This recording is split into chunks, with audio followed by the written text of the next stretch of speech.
Berachot Parakeh Mishnah Aleph. Excuse me, I want to dedicate this learning in the memory of my father, Rav Simcha ben Yitzchak Kalman. We've learned in the past the notion of a level of seriousness, the level of concentration and focus that a person has to have when they're davening. And we've talked about the push and the pull between the text that Chazal gave us on the one hand, and the idea that it should be an original thought. There should be concentration. There should be kavanat halev. So the Mishnah continues and talks about what is the level, the level of seriousness and the level of focus that a person should have when they're coming to daven, especially tefillah.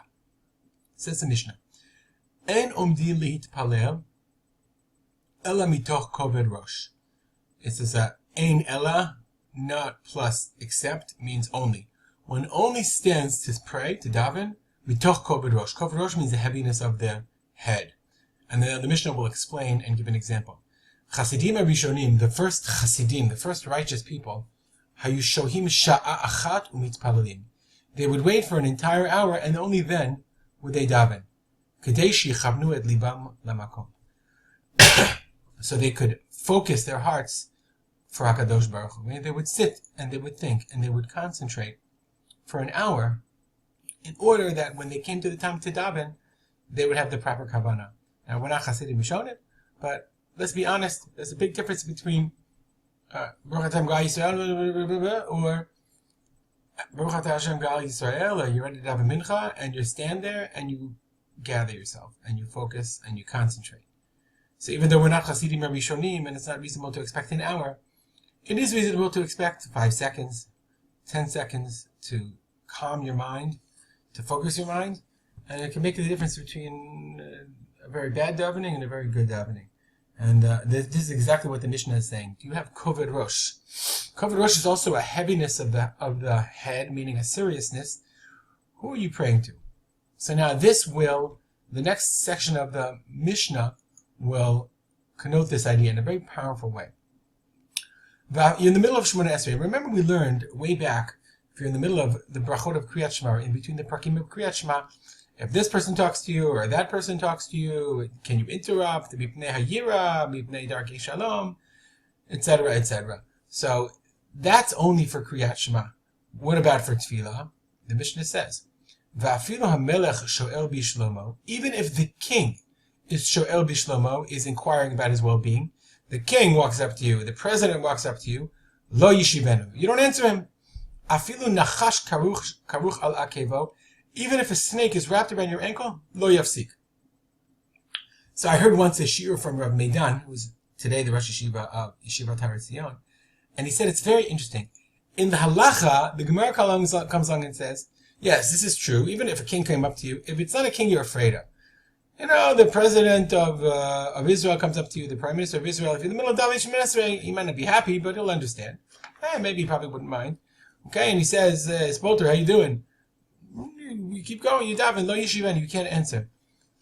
But that's what the Gemara says. But if it's a king who you're really afraid of, if you were living in a different time, or a place where the king had the right and the ability to have someone executed for not answering the proper way, then the Gemara says yishivanu. The Gemara says if there's a snake wrapped around your ankle, lo yafsik, you don't interrupt. That's only if it's not a venomous snake. But if you're really afraid that the snake is going to bite you and kill you, then of course you have to interrupt. It's not pikuach nefesh. That's obvious. But Rav Meidan said something fascinating. He said there's an idea of the pshat of the Mishnah. Why did the Mishnah say something in this way? The pshat of the Mishnah, the simple meaning of the Mishnah implies, literally, you don't interrupt even to save your life. Now, we don't pass in that way, but what's the point of the pshat of the Mishnah? I think the answer is obvious.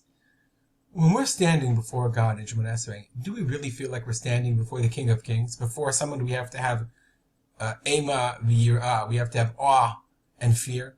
Or, the daily regularity of reciting Kriyat Shema, so we're used to it already, so we say Kriyat Shema another day. We don't have that level of seriousness. Comes on the Mishnah and says, no, you have to feel so serious that ki'ilu, if a king came up to you, if the king came and said, hey, how are you? You wouldn't interrupt. If there was a snake, I can't interrupt it. How can I interrupt? I'm talking to God. I'm talking to the King of Kings. I mentioned a few days ago, that my father-in-law's father passed away recently, Yisrael Tuckman.